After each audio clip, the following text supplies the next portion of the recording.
Alright, hello everybody. This is week 4 of STUDIO117 Distance Learning. I hope everybody's doing okay. Hope everybody's not going too stir crazy, staying at home.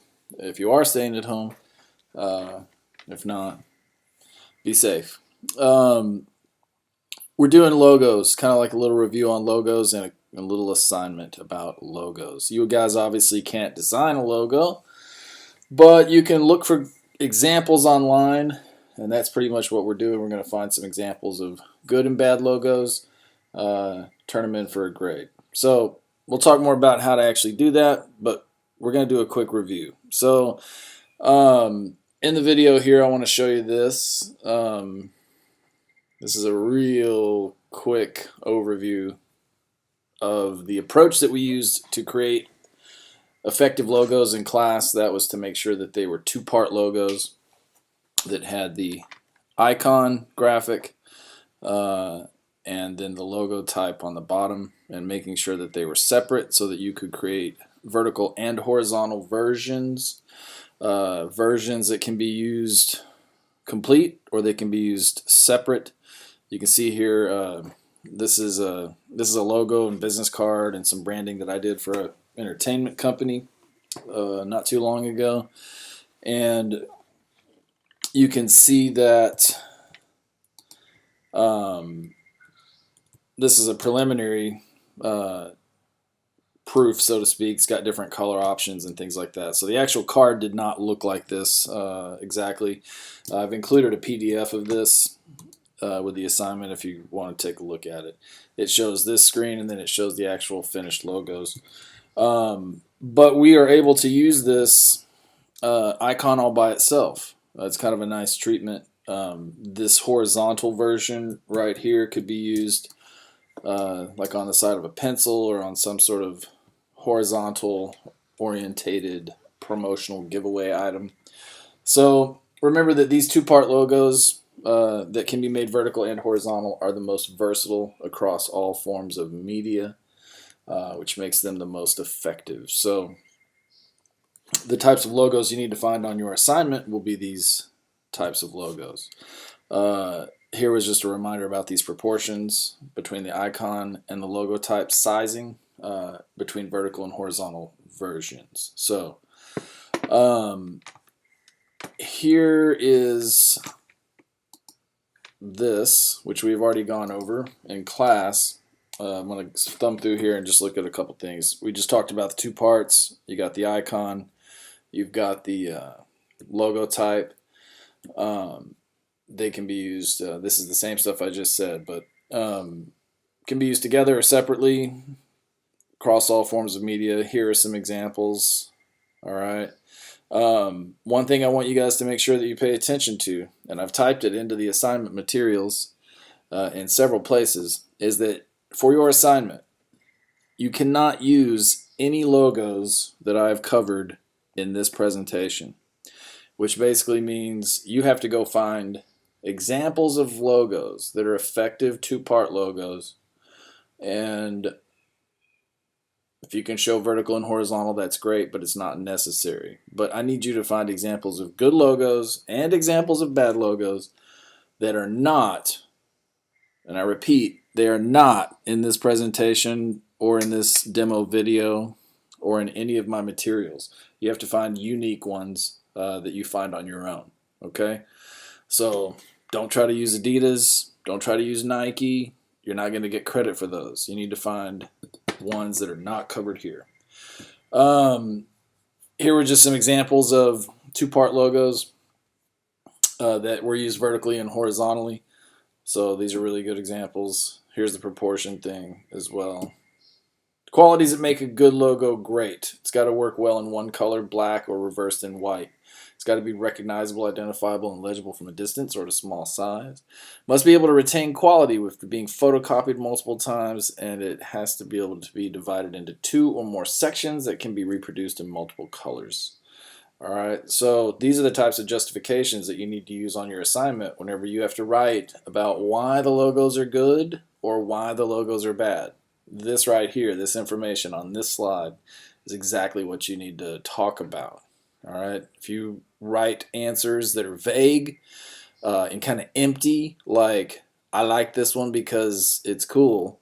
I'm not going to accept that kind of answer. You have to give me some hard, concrete, intelligent facts about why the logos are good and why they're not, all right, in order to receive credit for this assignment. So,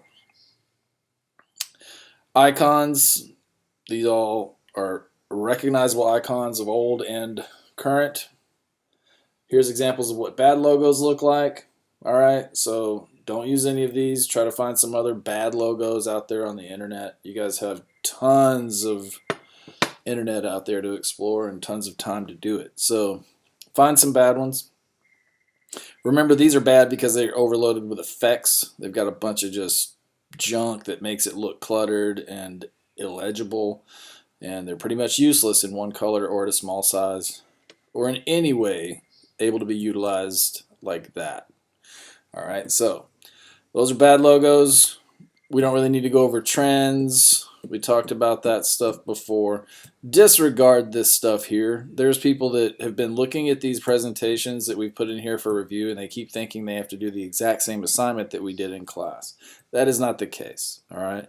Your assignment for this Distance Learning Edition, Volume 4, is going to be a Google form, okay? When you go to your assignment and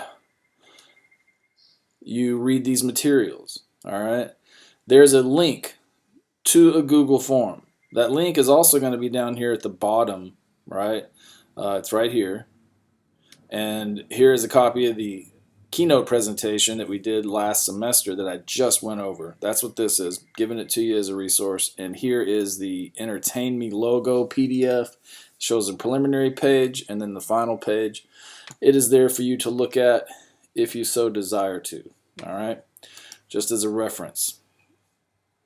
So what you actually have to do is you're going to go to this Google form, and then you're going to upload your graphics. You're also going to type up an explanation about why something is good. Remember, don't be vague and meaningless and say it's good because it's lit or I like it because it's dope. Don't say those things. Give me actual hard concrete facts from this presentation that we just went over right here. What you're going to have to do is you're going to access this Google form, and there's going to be 4 steps. There's going to be bad logo step 1, which is to upload the logo example. Bad logo 2 is where you actually list out the reasons why you consider it. It's got to be 3 specific reasons why it's bad or ineffective. Then the same thing for a good logo. All right, you're going to upload the image. You're going to type up an explanation. So the Google form looks like this. All right, again, it restates everything that you need to do. All right, all of these steps are required. You're going to add a file, and then you're going to type up an explanation about why your bad example is bad. All right. So, about adding a file.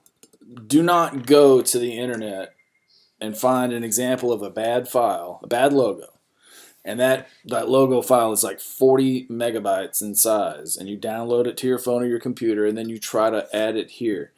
There's a 10 megabyte file limit on these files that you're going to upload, so you cannot upload a gigantic file. So I recommend that you either take a screenshot of it or size it down so that it's under 10 megabytes before you try to upload it. All right. Once you get done with this form, you've uploaded your 2 graphics, you've explained and given 3 reasons why they are good and or bad, then you're going to submit it, and that's what you get for a grade. So I'll be reviewing those at some point and giving you credit in Skyward. So we're still having an issue with some people not turning in work. We're still having an issue with people just providing some quote-unquote reasons why they can't do anything, but not they can't do any of the work, but not providing any concrete reasons why they can't do the work. In some cases, I'm led to believe that some people are just maybe getting a little overburdened with some of the distance learning. Maybe they just don't want to do it. Maybe little negativity creeping in. So I just want to encourage you guys to be positive.